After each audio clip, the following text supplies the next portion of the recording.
Hello and welcome to the Medical Sales Podcast. I'm your host, Samuel, founder of a revolutionary medical sales training and mentorship program called the Medical Sales Career Builder, and I'm also host of the Medical Sales Podcast. In this podcast, I interview top medical sales reps and leading medical sales executives across the entire world. It doesn't matter what medical sales industry, from medical device to pharmaceutical to genetic testing and diagnostic lab, you name it, you will learn how to either break into the industry, be a top 10% performer within your role, or climb the corporate ladder. Welcome to the Medical Sales Podcast. And remember, I am a medical sales expert sharing my own opinion about this amazing industry and how it can change your life.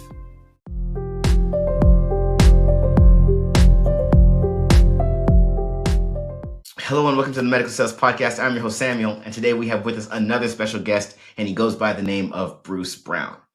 Bruce is someone you have to listen to because he started out in one space, pharma to be specific, and then transitioned into the medical device space as a 1099 rep, and 20 years later successfully been able to craft himself an enterprise medical device 1099 life. Here's the reality. 1099 is a growing opportunity in medical device sales. It's always been there. But now that people are able to have so many resources and be so efficient and so capable, just them, because of all the resources online, it's allowing people to really become 1099 reps early on in their careers, enterprise themselves, and show up if they want to show up powerfully in a medical sales role. This is the kind of episode that's going to give you some insight into how to make that happen. So for someone that wants to get into medical sales, or you're in medical sales and you're thinking, how do I get more autonomy, independence, and how do I do my own thing, let's say in this space? This is an episode you have to listen to. As always, we do our best to bring you guests that are doing things differently in the medical sales space, and I really do hope you enjoy this episode. You're a distributor for Correct. BioPro. Correct. Okay. How many distributors does BioPro have? Good question. I couldn't tell you that. I don't know. Okay. But you're their sole distributor. You don't sell for anyone else, just BioPro. Oh, no, I've got many different lines. And over the years, that was one thing I was going to kind of get to. I mentioned the ultrasonic osteotome, my Sonics, I was a distributor there. They wanted to hire me direct to be a direct employee. And, frankly, with that comes a lot of the different rules, regulations, restrictions, different things, reporting. Yeah. And I just wasn't going to do it. I had been independent too long, and, having worked in pharmaceutical sales for 20 years, I've got a pretty good idea what the corporate world's like. And I was like, I'm just going to be my own guy. Sorry. That's so interesting. Okay, so hold on. So right now you are an independent sales rep distributor for BioPro and many other companies. You have your own LLC, you are your own LLC. You come from the 20 years in the pharma world. Yep. So let's go back, man. We got to know. So,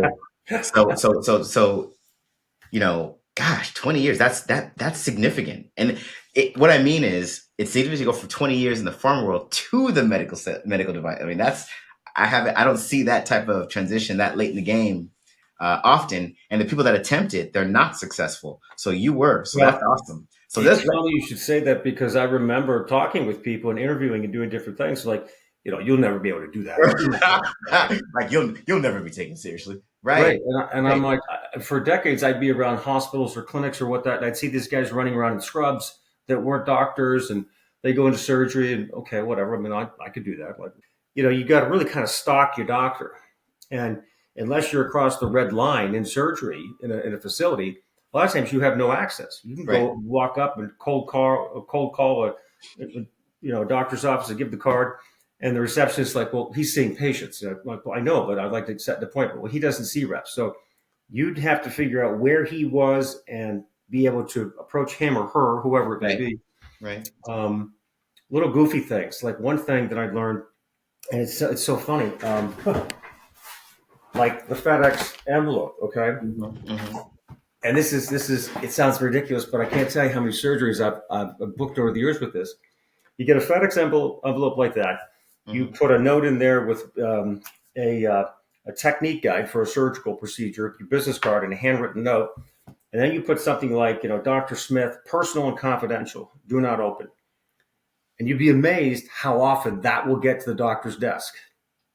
and he'll open it, and So then you get a phone call from the no, doctor. this is you're giving pearls away. So Oh, you put on the envelope Wait, say it again. Give me personal the and confidential. Personal and personal and confidential. confidential on Yep. the letter. On the envelope, like right here, 'cause, it'd be blank, Oh, and so you Dr. get a Smith. FedEx. You purposely get a FedEx Yeah, envelope, yeah, and then you put personal confidential, and you put your marketing material in it. yep, And so you leave this with the front office, or yep. you actually mail it, or what? I'd leave it with the front office, and Nice, and it works. probably I don't know, 2 out of 3 would get thrown away, 4 to 5. But every once in a while, you get a phone call. It'd be like this. You're Wow. driving. It's like, and you're who? Oh, like, pull Yeah, over. hold on. Let me take some notes. So, do you have a letter like in there that says, "Hey, reach out to me this way," or Yeah. do you explain? Okay, so you explain Oh, for everything. sure. Yeah. Yeah. I'm a rep for this company. This company. I understand this is a procedure you do. I'd like to be able to stop and present this to you or meet with you. Wow, Yeah. that is cool, Bruce. What I mean, gosh, please share more. What are some other tricks of the trade, please? Well, again, that whole again, one of the beautiful things about when I had the Misonics line is that this ultrasonic osteotome would bill out at between $1,500 $2,000 a case. I'd make, depending on the place, 15 to 30% of that. But it was disposable. Okay, so I would do an in-service to, I don't know, 20, 50 people, whatever. I'd get the cart there, I'd get the machine in there, I'd make sure it was all up and running, so I wouldn't have to be at every case, which was mailbox money. And I'll tell you, if you talk to some of these guys that do total joints and all that, and you're like, well, you don't have to be at the case. That doesn't make any sense. I go, yeah, it's mailbox money, dude. It's the best thing ever. You don't have to be at every single case. So if you can get a disposable item on the shelf in Buffalo General or Erie County Medical Center or wherever your place is, or Rochester, and I had this in every facility from about Syracuse down to Pittsburgh, Pennsylvania, and I mean, they would restock. I'd go attend cases, but here's my point: I would have an open ticket because I could go attend any case I wanted to. And a lot of times you don't have access to these facilities unless you have a surgeon. It's like, no, you're not just allowed to come in here and walk around and, I don't know, shake hands, introduce yourself. So I had this open-ended ticket. Well, I'm just doing inventory. I'm just making sure the cart, whatever excuse it be. So I just go wander around a hospital all day and figure out, okay, that guy uses, and I introduce myself, and just bump into him, and yeah, it was so cool because again, I just had a pass that very few other reps would have. Yeah, and that was very cool. And you chalk it off to, I'm just checking inventory. Inventory, got to make sure the machine's working properly. We may have had a recall. I want to make sure that lot numbers, that whatever it may be. Yeah. That is cool. You said you had 3 though. What's the third one? The FedEx thing was one. Just at the sink selling. What's the at the sink selling? What's that? Well, you'd bump into them like you're scrubbing in. Right. Go, oh yeah, Doc. I'm over in room 4. You were, and I. Oh, you were, just like that, and you'd have to start this conversation up with the doctor. So a complete fabrication, but who cares? Well, we'll put it this way: if I had a surgery at 11 o'clock in the morning, and I got to the surgery center at 7:30 or 8 in the morning, okay, that would be a pretty unmitigated waste of time. Well, which is more efficient? You being in the facility, the locker room, wherever it may be, where all the surgeons are, or are you out there knocking on doors, leaving business cards? No, you got to go to where they are. And that's what I call behind the red line. Again, I can't tell you how many times. And sometimes it wouldn't go well. There was a guy in Niagara Falls once who, I'm just chatting with the guy. I mean, I knew exactly who he was, and I kind of targeted him.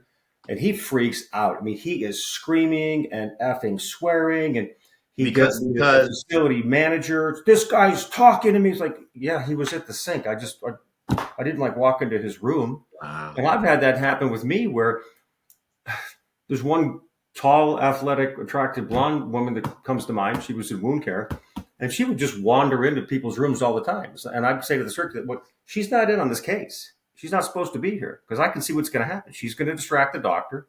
She's going to talk to him about all the stuff from, how much snow we had today to the price of gas, Lord knows what."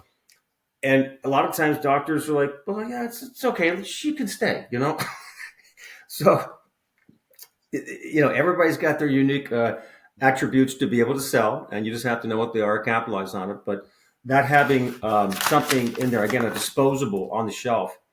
And I still do that with BioPro occasionally. BioPro's got some very, very good disposable osteotomy guides that are used for first metatarsal modifications, if you will, resecting bone and doing things like that. And I have to go to the facility and count and make sure that nothing's expired or what have you. And if I want to run around, then I'll go run around. Wow. Wow, man. That's cool. Okay, so I want to explore a couple things. Sure. So talk to me about this 20-year pharma career. Where take us to the beginning when you started in pharma, what Sure. you specialized in. How far did you take it? Did you stay a sales rep? Did you transition to different, more specialty pharma? Did you get into leadership? And really, what happened where you said, I am now taking this to medical device sales? Go ahead. Well, what happened was I got fired from Abbott Laboratories circa, I think, 2008, 2009. After about a decade with them, they acquired a company that I worked for called Knoll Pharmaceutical Company. How far did you get in that 10-year career? So you stayed a rep or you got into leadership? Or? No, they had asked me to become a manager. And the beauty, especially back in the day, of being an outside sales rep before everything was like paper. You didn't have laptops or whatever. Circa 1990, was that you were just independent. I mean, you go out and drive around in your car, and you'd have a list of targets, and you'd find new people, and it was all you. You do your thing. Just do your thing. Yep. Well, yeah, and this is probably not the best, but it's truthful. I'm very transparent. I would be able to work my schedule over a period of a week where I knew that Friday, if I really was aggressive during the week, by 1 o'clock on Friday, I'm on the golf course because I made all my calls. I was hitting all my targets. I had everything under control, and I kind of earned that time, if you will. The flip side of that too was it was something that was always interesting. We always had, 2.5, 3 weeks or whatever it was for vacation time, and having two small kids or what have you. I really wasn't into taking 2 weeks off and going to the Florida Keys or whatever it might be. So I would work right through vacation. And people would say, well, why didn't you just take the day off or go to the movies or whatever? It's like, because I'm a commissioned sales rep, and I now have bonus time to go out there and make more calls than the other guy and make more money. And what were you selling at Abbott Laboratories? Oh, all kinds of different things. The one drug that was the ultimate, moneymaker, was a drug called Synthroid, levothyroxine sodium, for thyroid disorders, either hypo or hyperthyroidism. And when you talk about disease states and you see all the advertising, which I'm not real fond of on TV these days, that was a disease state that's not really very dramatic. There's blood pressure and cardiac meds and psychotic meds and all the pain meds, all the different things that are out there. And I sold a bunch of those things too. I sold a selective serotonin reuptake inhibitor called sibutramine Meridia. But back to Synthroid. But Synthroid was a drug that was dosed in micrograms, okay? Most drugs are milligrams, but micrograms. And drugs like Coumadin, digoxin, Synthroid are narrow therapeutic index drugs. They have a very narrow window. It has to be very, very precise dose. Long story short, the drug went off patent, and Abbott was just thinking like, oh, this is just going to be, we're just going to lose so much money, what have you. Sure. And it was probably one of the most amazing things because, when a drug goes off patent, I mean, you lose 90% of your revenue. It's just, the drug's gone. It's generic, cheap generic. Yeah. Well, if you were on, for example, Samuel, 100 micrograms, and you're a generic manufacturer, and you've got a window of something in the neighborhood at 10% high or 10% low on that 100 microgram target, you're probably not going to put more drug in there. You're going to put less to make money. Why would you put more drug in? It makes no sense. So if you cut the dose in half to 50, the point is the generic drugs just weren't working as well as Synthroid. And I would go to Dr. Smith and say, well, I'll tell you what, Dr. Smith, you need to keep your patients on Synthroid. Well, why? Bruce, it's generic. And I go, because they're not going to be the same. Mark my words.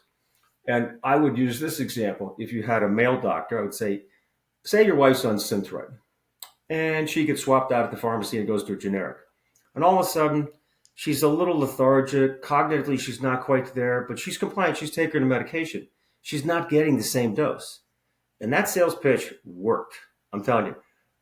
Doctors would see the patients change. They were not the same. And I'm like, dude, that's because they're not on the branded drug. You got to keep them on the branded drug.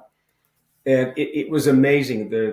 Initially the market share dropped, but then it would back up. Wow. And it continued to be this, multi-million dollar product. Wow.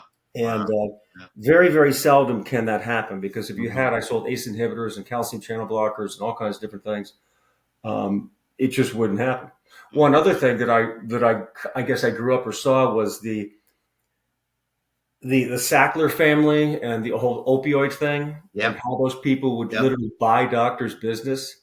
Yep. It was so corrupt, Sam. I remember once raising my hand in a meeting in Chicago and saying, like, well, if we incentivize Dr. Jones to put 10 patients on this drug and then track them, and then we send him and or his office manager, which happens to be his wife, to Los Angeles for a meeting. Okay, aren't we kind of buying business? I mean, I got like literally hauled out. Shut your mouth. Get paid to count pills and buy lunch. You don't. I mean, this is the narrative. Wow, so it was brutal days. Yeah, and it was just. I knew that it was just not professional or immoral or corrupt. Right. But I went along with it. I got paid, and the bonus checks that used to roll in from some of those things were amazing, because I had. Ibuprofen and hydrocodone, a drug called Vicodin, has acetaminophen. You made a killing. Yeah, and Vicoprofen. Okay. Oh gosh, yeah. And this is something too. My God, I got asked to go to a meeting. It was in New York, and they're like, "Brown, what are you doing, man? Your market share is just off the charts." And I go, "Well, I'm telling doctors the advantages of the ibuprofen versus acetaminophen when it comes to people who are addicts or diverting." And like, what are you talking about? I go, well, if you had a doctor that was a huge opioid prescriber, and I came in and started talking to you about the safety, efficacy of this drug, and then I tell them this message, which they just blew their minds. They said, you've got 7.5 milligrams of hydrocodone and 200, 400, whatever it was, of ibuprofen. That's very effective. That's a big dose, okay, for pain relief. And if someone comes in and tells you it's not working, I would bet 9 out of 10 times they're diverting. Okay, they're selling it, they're snorting it, because when you snort ibuprofen, it doesn't do anything. You snort ibuprofen, it burns. It's you shoot it up, it burns. It was a wildly different side effect if you're using it off label or out of indication. And I told that story to these manager guys. They're like, God, man, we can't tell doctors that. I go, well, why not? Because it's not on the label. It's not indicated. I go, well, I don't know what to tell you, but it's working. Bruce was Mr. Rogue. Today, that would just, after the Sunshine Act, that just would not fly. There's no question. I mean, you'd be gone before you got to your car. It was bizarre too. And I remember in that day, the opioid days, depending on what state you're in, like New York, you wouldn't be able to have it, but in Pennsylvania, you could sample things like that. Yeah. They give you scheduled drugs. Yeah. And I remember one time I go out to my car and there's this dude kind of like stalking me. He's like, yo, drug man, what you got in the bag, man? I go, I got nothing for you. Wow. And I mean, it'll make you poop. You'll go blind. He's like, oh, come on, man. And he's chasing me around the car. Oh, wow. And that's crazy. Oh, it happened back in the day, especially if they knew you had, narcotics or a scheduled drug or something. Easy. Wow. Yeah. Gosh. Okay. So you were living your best life. 10 years, you get laid off. So by the way, was this layoff, you knew it was coming? Complete surprise? What was it? I could tell there was kind of some tension. I had won every district, regional, and national award of the American pharmaceutical business. Right. And I was credentialed. I mean, I knew at that point, if I wanted to stay, that I could find a job. Somebody would hire me. There's no question about it. Right. And back to your point, like getting into the surgical business, I remember this is like it's scar tissue. It's almost like there was a little video or promo prior to the Bills game about Josh Allen being told he'd never be successful. He'd never be able to. I had that same thing. I was driving back once from a job interview in Pittsburgh, Erie, Pennsylvania, where I lived. And I remember this guy saying, like, in the meeting, like, he's going like this, I just don't think you have what it takes. I'm like, dude, I have what it takes. Yes, sir. Like, give me a chance. I didn't get the job, and I'm almost in tears. Like, I'm never going to be successful. And I just kept going and going and going. And I remember when it was literally It was like in the Eiffel Tower, having a private can women dancing show. This was all for the pharmaceutical people. And all I could do was think about that guy. Like, I want to take a picture and say, dude, I did it. I knew if I stuck with it, I could do it. Nobody was going to stop me, you know? What was the company? Like, take us to the moment. Like, was it a phone call? Was it like you got the job? Like, take us to the moment of you learning when you first learned you are officially hired, a hired medical device sales rep. Take us to that moment. Give us everything. It was from that guy from BioPro. That's why I'm so loyal to BioPro, because they were the first ones to put me on as a 1099 rep. Reps typically make half of what the commission is, which is somewhere in the neighborhood of 30-35%.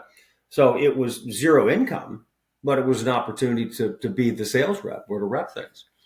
And it was like, okay, I got to take this with everything I got. I got to go full bore, pardon me. And went to training in Michigan, Port Huron, Michigan, where BioPro is based. It's a small company. It's a tiny company, but it really fit exactly what I thought I wanted to do.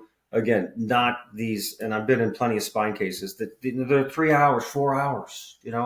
I'm kind of ADHD. I can't focus that long. Maybe I can go in for my hour, distal radial fracture, or whatever it is, and And another reason I want to do extremities because a hip or a knee is anywhere from $15,000, $20,000, $30,000. Sure. My stuff bills out at a few grand, right? So it wasn't on the screen back then the way everything now is with the group purchasing organizations and the managed care, and then these incentives to do different volumes when you hit different volumes with different companies. For example, Stryker, Zimmer, Synthes, whatever it may be. Arthrex is huge in this area.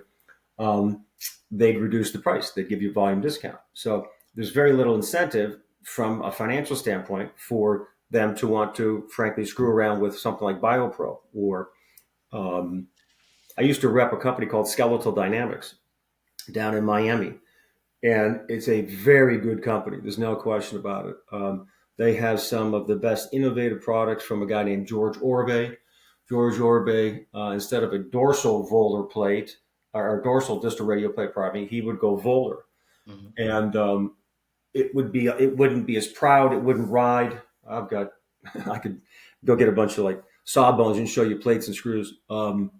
But that was a fantastic company. They had all kinds of different things. They had a radial head that was a fascinating case. I worked for a company called the Conventus that had an intramedullary cage. Mm-hmm. So a proximal humerus reduction. Instead of just slapping a plate on from the exterior, they drill in. The cage would expand intramedullarily. Wow. And then they would take screws and fasten, fix it from there, which was really bizarre. Yeah, that's cool. Yeah, fantastic surgeon that used to be here. And again, COVID blew up a lot of things, but he said the heck with Western New York.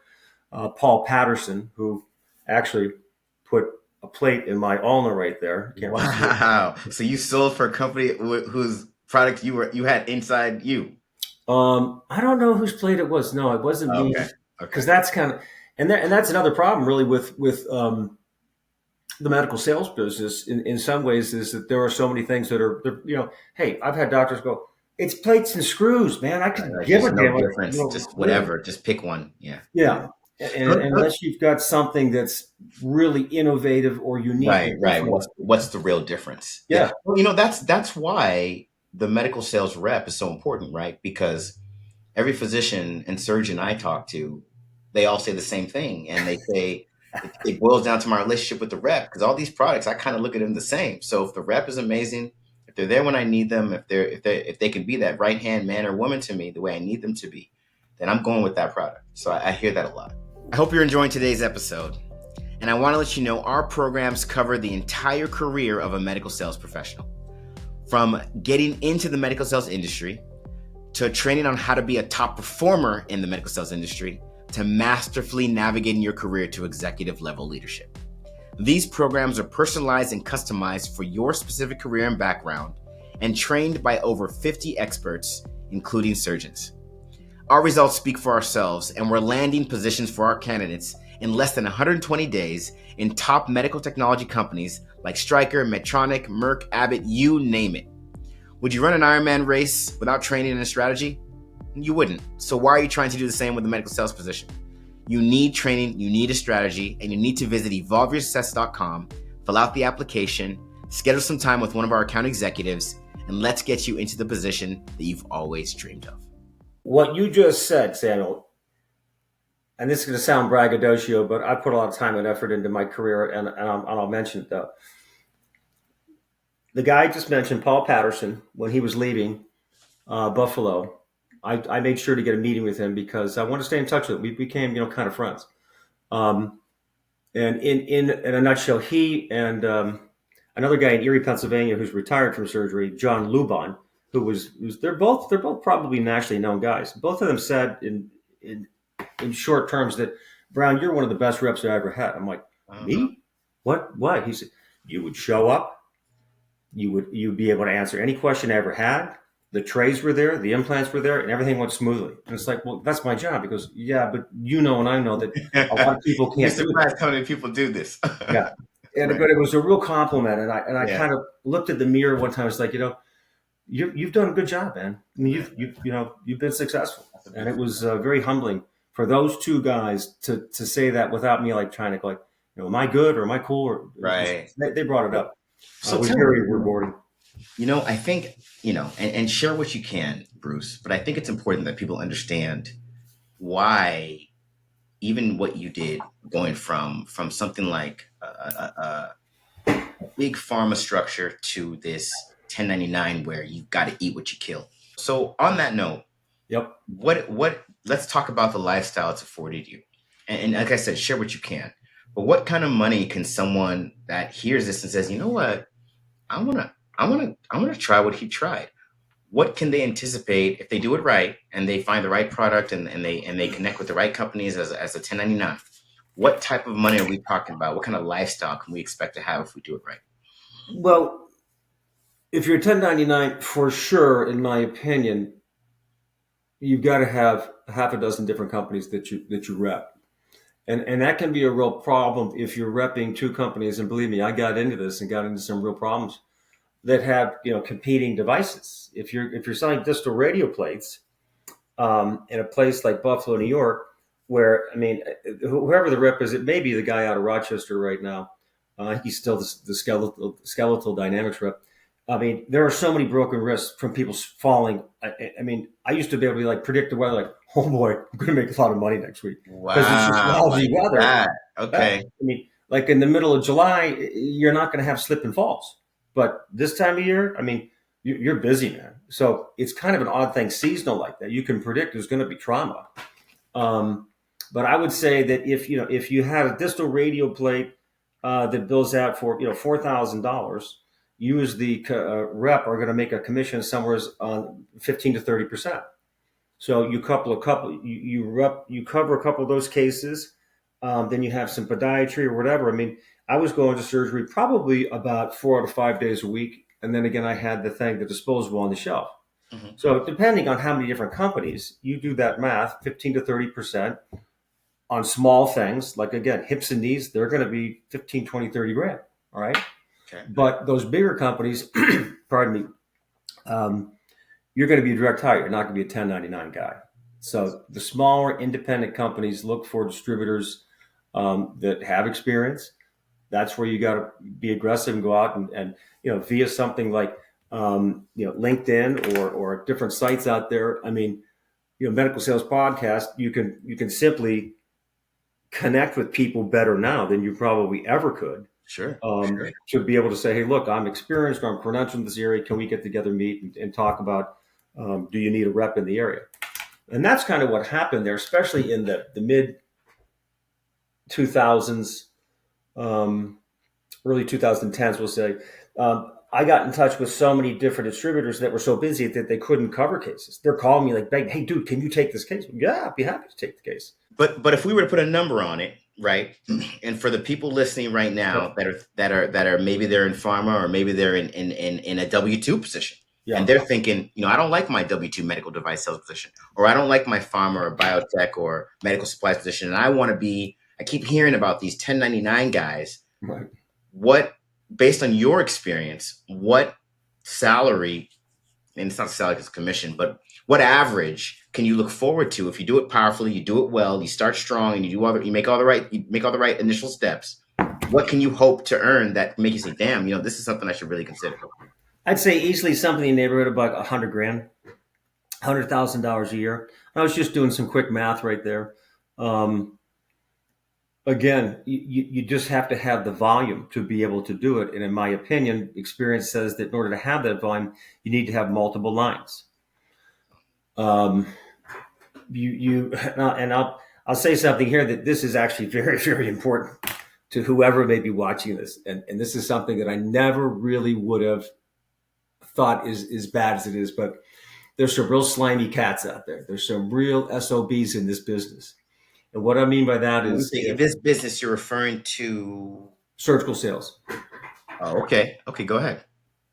Where, for example, there was a guy who solicited me, or we got in touch, and everything was fine. I'm covering cases for him down in rural Pennsylvania. Again, I had family at the time, parents in Erie, Pennsylvania. They were older. It would give me an opportunity to go visit my family and go catch up with people. Long story short, it'd be like, well, yeah, where's the commission check? We haven't gotten that. My wife's kind of the finance gal. And well, yeah, that case was 6 weeks ago, and you got the purchase order, and the purchase order is the key to getting paid. If you don't get a purchase order number and you put it on your paper and you put it in the file or you email it or whatever, and still in the medical world, so much stuff is still on paper. It's amazing. And I'm like, I call them up. Yeah, what's up with that? But long story short, some guys would just frankly screw you. They wouldn't. They don't pay. And so what was the pushback? I mean, once you're screwed, aren't they scared for their business? Aren't they? Well, you're not going to continue working for them. Like, how does that work? Out of respect, I'm not going to mention a couple names, but there are two guys that come to mind who were just. I don't know what they thought they were going to get by screwing you over, by not paying you. Because one, I'm not going to continue to do this. I mean, you owe me thousands of dollars. Right. And two, word's going to get out. Right. I'm going to make sure that the reputation is going to establish itself. Yep. Yeah. And I would call the company and say, look, you've got this guy who's not paying the reps. Like, hey, that's, it's independent distributor. Sorry, we can't buy. Like, and that's about the feedback you'd get. Be like, do you realize the bad PR that they're getting? Right. Because the doctors aren't happy. I mean, I had doctors literally saying, like, begging me, asking me, Brown, can you come to cover this case? But it's like, no, I can't. Well, why not? Wow. Just because the guy's not paying me. Right. I would love to, and I actually did a couple times. I went to a number of cases, and I just knew I wasn't going to get paid. But again, it gave me an excuse to be behind the red line, be with the doctor, telling the doctor how much I respect and appreciate him or her or what have you. Mm-hmm. It's a fascinating thing, though. You'd better be prepared for what I would call the slimy guy, the guy that does not pay you, because they're out there. Wow. Yeah, it's a bizarre thing. I never thought about it that way, but it's true. This is enlightening. So wait, and we're not. That's something that if I was coaching or counseling or trying to talk to somebody about it, you'd better do some background check. If you're going into a room, a surgery, with a doctor that you've never been in with before, okay, you'd better do some homework on that doctor. Right. Right. Of course. Here's like an example that I give all the time, and people are like, really? I go, if I'm going into surgery with some dude that went to University of Guadalajara, I'm going to have a perfect case. They're like, why is that? Because he's been exposed to the worst conditions in a third world atmosphere. He's got me in the United States at a first-class facility. No matter what happens, it's going to be a great case. I guarantee you. Conversely, if you go into surgery, and I had this happen, and I'll cast a little shade, Rochester is a tough place to work. One guy, he went to HHS, and he was the most credentialed, and he was the most respected. No.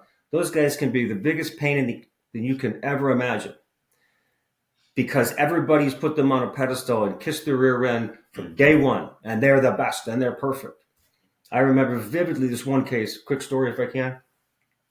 It was like an ulnar plane, like the one it's no longer in my arm, but it was 7 screws, okay? And in the tray, you'd have like 5 millimeter, 4 millimeter, 3 millimeter, whatever. And I could see what's happening. The guy's, okay, I'll take the five. Well, there are only 6 screws. It's a 7-hole plate. He goes and he asks for, again, like the 7th 5 millimeter screws. And I'm standing there with a laser pointer. And that's something that's very, very well respected. If you have a laser pointer, instead of poking or saying, no, this way, laser pointers, ask permission to bring it in the room. He turns to me, you come into my room. He's got a mask on. You're unprepared. I don't. And it's just going into this rant, this petulant little rant where mid-diapicell region of a non-weight bearing bone, if you used a 5 millimeter, a 6 millimeter, it doesn't matter for whatever. It's not going to matter. But I will never forget that. It made scar tissue because he's just screaming at me about how incompetent and you come in unprepared. Like, yes, sir. There's nothing you can say, you know. And to that point too, sales reps are frequently just kicked to the curb. Again, I'm going to sound misogynistic, but in and around medical and surgical facilities, there's a majority of females over males. Okay.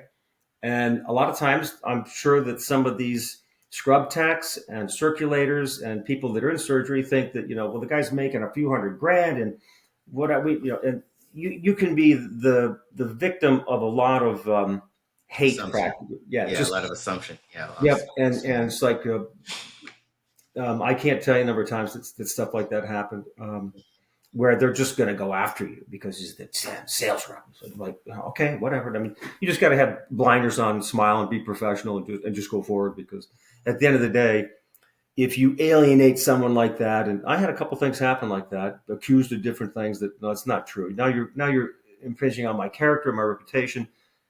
And depending on how much of a fight you want to put up, it's easier just to take the hits and walk away. But it's there's more drama in surgery than I could have ever imagined. It really can be dramatic. It really is. No. I appreciate everything you're sharing with us. So we're going to bring this to a close, but I want to ask you a question before we do.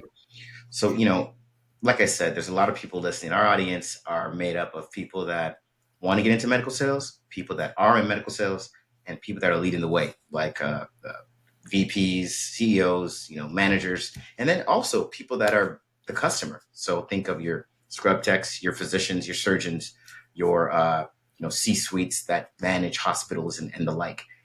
When you consider all those people listening, let's say they're all thinking about a career transition. They're just trying to figure out where they want to go, and they stumble upon the brilliant words of Bruce.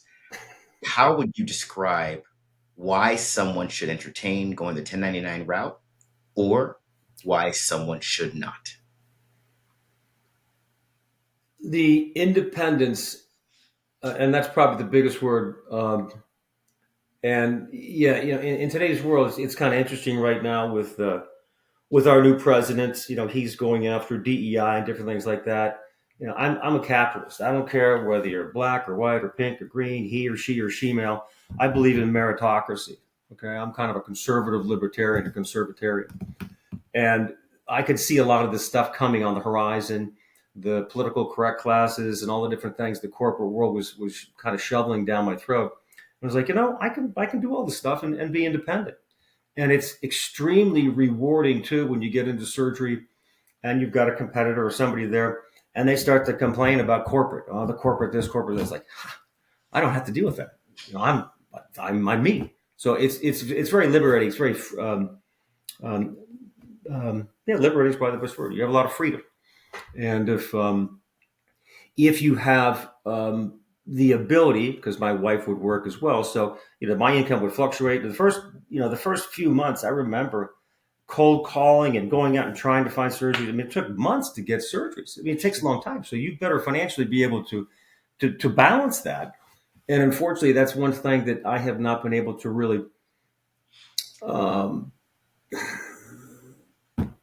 deal with, if you will, trying to get people to work under me a lot of times, because it's just not a predictable income scale. If you have a line until it is.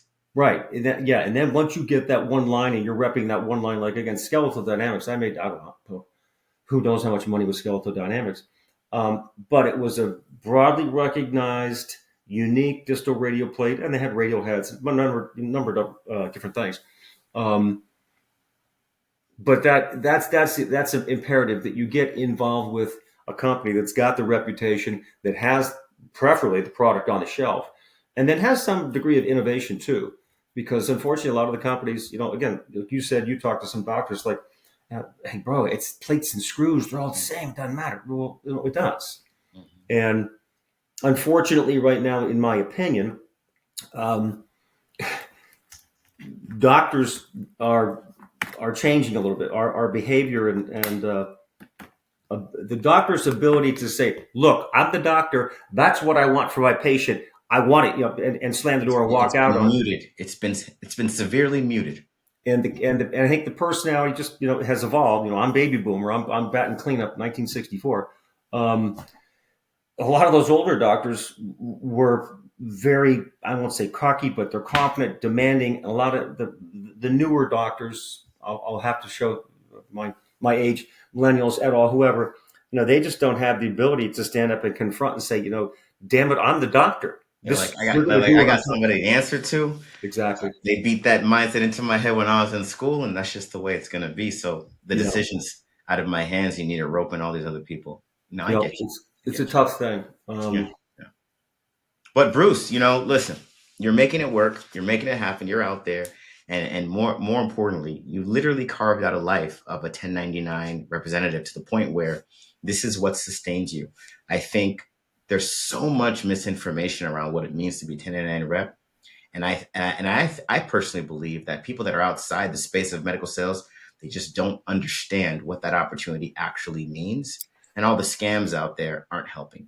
So well, one thing, right back, I was bragging about how I was not a good student in college.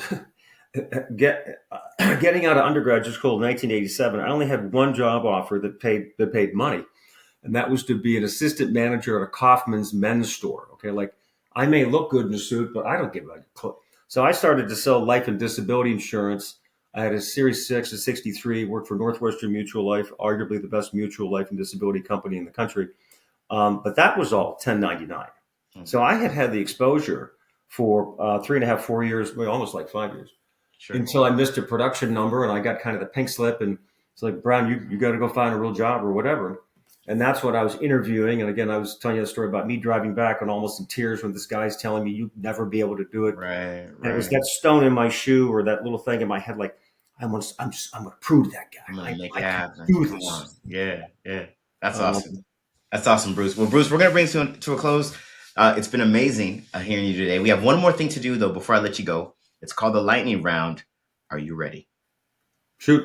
All right. So you have four questions to answer, and you have less than 10 seconds to answer each one.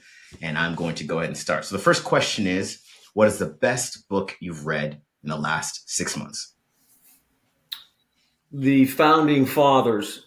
It was a book that talks about the original writing in the United States. Adams, Jefferson, Monroe, Hamilton, George Washington. I have a degree in history, so I'm kind of a history geek, but that's cool. It's a fantastic book. That is fantastic. I love it. That's cool. I'm reading the Republic right now, and it's the history of the 1 year president. God, in 1860 something. But I'm a big fan of historical fiction too. So yeah, that's cool. But this is a biography, or this is fiction? It's biography, yeah. Biography. Okay, that's I do. I wish I had the book right here. I could show it to you, but I gave it to my daughter. She's Founding Fathers. Okay, very cool. All right, and then what is the best TV show or movie you've seen in the last 6 months? TV show or a movie? The Beekeeper. With Statham. Is Statham in that one? Is it? I don't know what the guy's name, but it's a story Martial about arts, this guy that was like dark ops guy. Yeah. Business, and he tends to bees. The woman that he was kind of renting from commits suicide because she got scammed on her computer and lost all this money. And he goes like Black Hawk Down or something, and it's just taking him out. I love it. That's cool. All right, best restaurant. We want the best meal. We want the restaurant, the location, and the meal. Oh man, yeah. See, I can't remember the name of the restaurant. I just got back from spending a long weekend in Vail, Colorado, and the meal was absolutely incredible. I can't remember the name of the restaurant though. Okay, so that's not going to work, Bruce. That's not going to work. So Carl's going to be on you. You got to find the name. We're going to get back to you on that because just so you know, I literally go around. Okay, how about this? The Four Seasons. The Four Seasons. It was at the Four Seasons. Okay. Yep, it was at the Four Seasons. Yep. Okay. We can work with that. Yep. All right, and then cautious, very pricey. Yes, I'm very familiar with the Four Seasons menu. They don't play around, but it is worth it. I haven't been disappointed yet. All right, last question. What is the best experience you've had in the last 6 months? Best experience I've had in the last 6 months. Probably just sharing Christmas with my family. My kids we're empty nesters right now. My son's a paramedic at Pittsburgh. Okay. He's a kid that never played a high school sport and wasn't really, he took after me academically. It wasn't book smart. And the things he's been able to accomplish and sit down and listen to stories about my son saving people's lives. Amen. My daughter, she's here in the Buffalo area.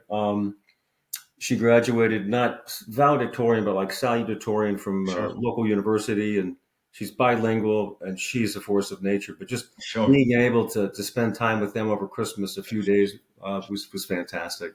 Hey, that's beautiful, Bruce. Bruce, it's been a pleasure, man. Where can people find you? Where? LinkedIn, I would imagine. LinkedIn. All right. Well, everyone, his LinkedIn will be in the show notes. And again, Bruce, thank you for the time. Thank you for being on the Medical Sales Podcast. You got it, Samuel. I appreciate the time and attention. Cheers. Best to you. Awesome. And that was Bruce Brown. Interesting stuff. Such a fascinating perspective and experience that Bruce has had. It's just interesting to see that in this day and age, getting started in medical device sales as a 1099 could seem like just a stepping stone, but it can literally become a career, and people are making it more and more of a career each and every day. And the skills that they're getting and the opportunities they're being exposed to is just enabling them to do even more in a bigger and more powerful way within the medical sales space. And it's just so fantastic to see. As I said earlier, if this is something that you're interested in, if you're thinking about a medical sales or you're thinking about 1099 in medical sales or just how to make that happen, then you need to be listening to people like Bruce. And if you're trying to find a way to get access to talk to people like him or get some information on how to make it happen for your own career or what you need to do or a potential program you can engage in that gives it to you, then you need to visit evolveyoursuccess.com, fill out an application, and let's have a conversation. As always, we do our best to bring you guests who are doing things differently in the medical sales space. The last thing I'll say is if you have not subscribed to this podcast, subscribe so that you can always be in front of all the things that we're doing to make sure you get the information you need about medical sales. Make sure you tune in next week for another episode of the Medical Sales Podcast. I hope you enjoyed today's episode. And remember, I have a customized and personalized program that gets you into the medical technology industry as a sales professional or any type of role for that matter. Become a top performer in your position and masterfully navigate your career to executive level leadership. Check out these programs and learn more at evolveyoursuccess.com by visiting our site, filling out an application, schedule some time with one of our account executives, and allowing us to get you where you need to be. Stay tuned for more awesome content with amazing interviews on the Medical Sales Podcast.